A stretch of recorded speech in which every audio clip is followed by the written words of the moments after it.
माझी सर्व शेतकरी बांधवांना विनंती आहे की आपल्या ह्या याद्या आम्ही सर्व पॅक्स त्या संबंधित ग्रामपंचायतीमध्ये देखील पब्लिश करणार आहोत.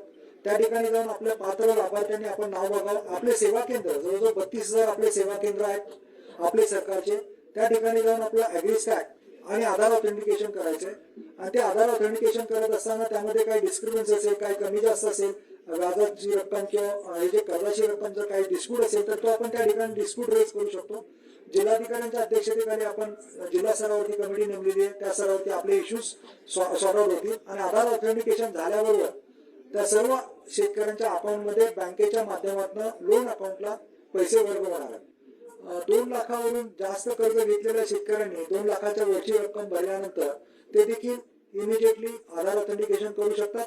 परंतु ते 2 लाखाच्या वरचं कर्ज भरण्यासाठी शासनाने त्यांना 31 मार्च 2027 पर्यंत मुदत दिलेली आहे.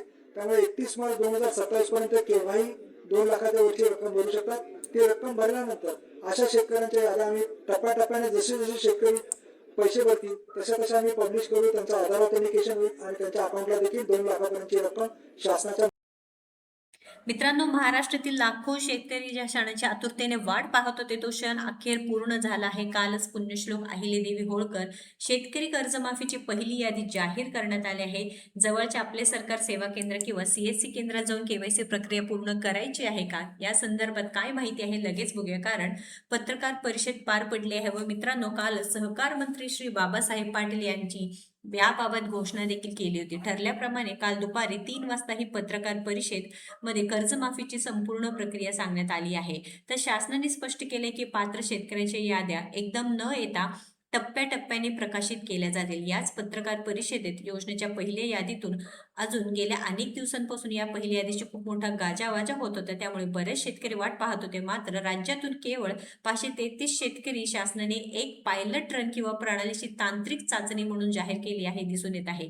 कारण फक्त आणि फक्त 533 शेतकरी बांधव आणि जे राज्यामधल्या जिल्ह्यांमधून म्हणजे नाशिक असू द्या, ठाणे जिल्हा असू द्या किंवा जे वाशिम जिल्हा, असे अनेक जिल्ह्यातून काय झालेले आहे, शेतकरी बांधव निवडलेले आहे. दुसरी महत्वाची गोष्ट म्हणजे शेतकऱ्यांची यादी सध्या तरी तुम्हाला कोणत्याही पब्लिक पोर्टलवर किंवा ऑनलाईन वेबसाईटवरती पाहता येणार नाही. ही यादी थेट संबंधित बँकेत उपलब्ध करून देण्यात येईल किंवा गाव पातळीवरती सुद्धा उपलब्ध करून देण्यात येईल, हे सुद्धा माहिती मिळत आहे. त्यामुळे तुम्हाला तुमच्या बँकेत जाऊनच त्याबद्दल माहिती घ्यावी लागणार आहे. सहकार मंत्र्यांनी पत्रकार परिषदेत असेही स्पष्ट केले आहे की पुढील यादी 2 ते 3 दिवसात प्रकाशित केली जाणार आहे. म्हणजे जे काही आषाढी एकादशी आहे तोपर्यंत जो मुहूर्त ठरला आहे त्याच दिवशी शेतकरी बांधवांच्या खात्यामध्ये पैसे येतील का, हा सुद्धा एक प्रश्नचिन्ह आहे. ज्या 533 शेतकऱ्यांच्या नावे या पहिल्या यादीत आलेले आहे, पुढची आणि सर्वात महत्वाची पायरी पार पाडायची आहे ती म्हणजे आधार प्रमाणीकरण. यासाठी संबंधित शेतकऱ्यांनी आपले आधार कार्ड, बँकचे पासबुक आणि आधारशी लिंक असलेला आपला मोबाईल नंबर घेऊन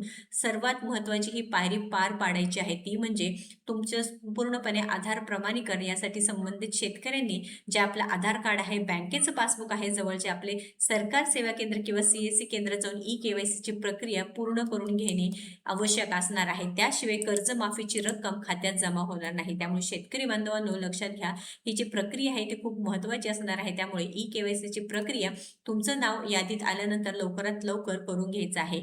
व पुढील जेव्हा यादी येतील त्यावेळेस नक्कीच आपल्या योजनायात्रा चॅनलच्या माध्यमातून तुम्हाला कळवण्यात येणार असल्यामुळे नक्कीच आपल्या योजनायात्रा चॅनलला सबस्क्राईब करा. फेसबुकवर जर व्हिडिओ पाहत असेल तर आपल्याला फॉलो करा. धन्यवाद. आणि आपले शेतकरी मित्रांना हा व्हिडिओ जास्तीत जास्त शेअर करा.